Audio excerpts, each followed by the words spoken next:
को मानता थे, कर्म को या सत्संग या नाम जप को? नहीं, जैसे आप पढ़ाई पढ़ रहे हो तो उस समय आपको पूरी एकाग्रता पढ़ाई पे देनी है, क्योंकि वो भी भगवान की एक पूजा है। जैसे हम भगवान की पूजा करते हैं ना, अलग अलग भगवान को भोग लगाते हैं, भगवान की आरती करते हैं, तो ये पूजा है ना अलग अलग। ऐसे विद्या अध्ययन अपना कर्तव्य है। तो उस समय हम जब विद्या अध्ययन करने जा रहे हैं तो भगवान को नमस्कार करके पूरी एकाग्रता, अगर हम पूरी एकाग्रता नहीं देंगे तो उसमें हम असफल हो जाएंगे, हमारी पूजा असफल मानी जाएगी। हम जिस डिपार्टमेंट में जो कार्य कर रहे हो पूरी एकाग्रता से ईमानदारी से करें, बीच बीच में भगवान का स्मरण करते हैं। जैसे हम 5-10 मिनट में एक बार बोल लिया राधा, अब क्या परेशानी है, कलम रोकी राधा, और 2 घंटे 4 घंटे 8 घंटे जो भी कार्य किया या पढ़ाई की, बाद में भगवान के चरणों में वो कर्म अर्पित कर दिया, उसे कर्म समर्पण योग कहते हैं।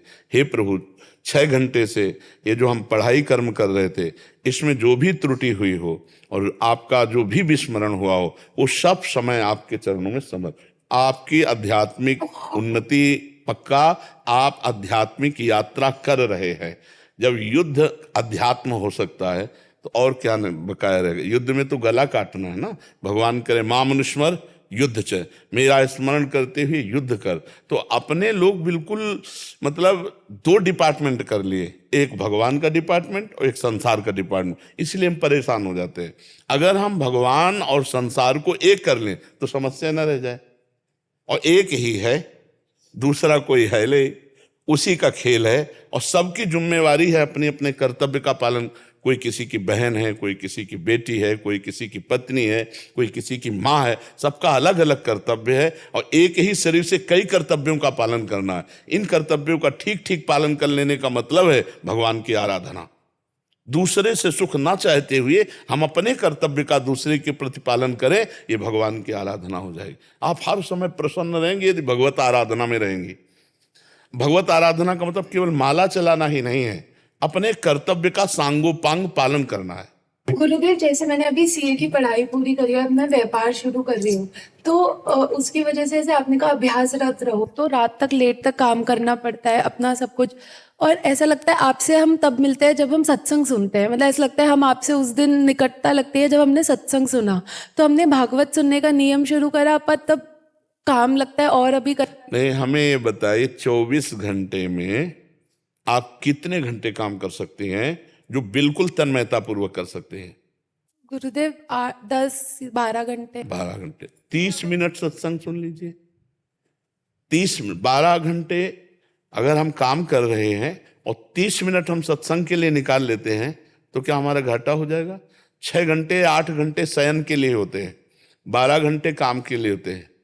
तो आपके पास कितने समय बचा? मान लो 6-8 घंटे आप सो लें गृहस्थी में, संसार में। वैसे तो अब तो 3-4 घंटे का आदेश करते हैं साधक के लिए, लेकिन गृहस्थी में मान लो हम 7 घंटे 8 घंटे मान लो, और आप 12 घंटे काम करते हैं, तो 12 + 8 कितने हुए? 20। अभी तो 4 घंटे बचे ना। तो जो समय आप मनोरंजन में और व्यर्थ में देते हैं वो समय हमें दे दीजिए, आप महात्मा बन जाएंगे।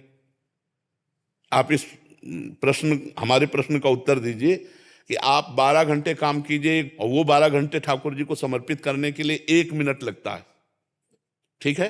इसके बाद आप 8 घंटे सोइए और 8 घंटे सोने को भगवान को समर्पित कर दीजिए। 20 घंटे आपके इसमें गए, अब 4 घंटे बचे हैं। 4 घंटे में आप क्या करेंगे? जो आप कहेंगे। 4 घंटे भजन कर ले तो महात्मा हो जाए। हम ये कहते हैं जो आप व्यर्थ समय देते हैं उस समय को भगवान में लगा दीजिए। आप जैसे ये पेश कर सकते हैं कि हमारे पास समय नहीं सत्संग सुनने का या नाम जप करने का, तो हम उसका विभाजन करके बताते हैं। अब बचे 4 घंटे, तो 4 घंटे में 2-3 बार भोजन के, 2-3 बार भोजन के 1.5 घंटे हम छोड़ते हैं। आराम से भोजन पा लीजिए और बीच बीच में राधा राधा भोजन में तो कह ही सकते हैं, भगवान को अर्पित करके भोजन पा लीजिए। अब आपके पास कितना समय बचा? 2.5 घंटे। 2.5 घंटे आप उसमें 1 घंटा सत्संग सुन लीजिए और 1.5 घंटा नाम जप कर लीजिए। 2.5 घंटे आप हमें दे दीजिए, फिर देख लीजिए। 2.5 घंटे आप समय निकाल कर दे दीजिए अगर हमें, और आप अध्यात्म के अच्छे साधक न बन जाए तो आप हमें बताना, पर गलत मत करना, व्यभिचार मत करना, व्यसन मत करना, गंदी बातें ना देखना ना सुनना, फिर आप देख लो कितने अच्छे बन जाओगे आप।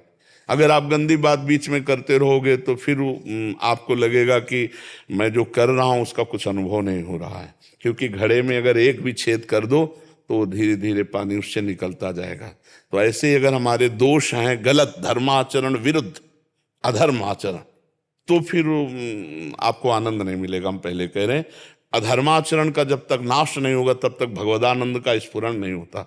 तो इसलिए हमें सहयोग करो कि आप जैसे बॉयफ्रेंड गर्लफ्रेंड ये गंदी बातें जो भारत में आ गई हैं आप लोग उसे स्वीकार ना करें, आप लोग धर्म पूर्वक चलें। आप जब एक दूसरे को मित्र बनाएं तो माता पिता की अनुमति से शास्त्र संयम पूर्वक पाणी ग्रहण करके गृहस्थी में जाइए, फिर प्यार से रहिए, कोई परेशानी नहीं। ये गंदी बातें हमारे धर्म के विरुद्ध हैं और इससे आपका जीवन और परमार्थ दोनों नष्ट होता है। आखिर ये फिल्म स्टार्स इतनी अच्छे से अंग्रेजी बोलना कैसे सीख जाते हैं? देखिए, इंग्लिश बोलने के लिए ना कोई महंगा कोर्स कर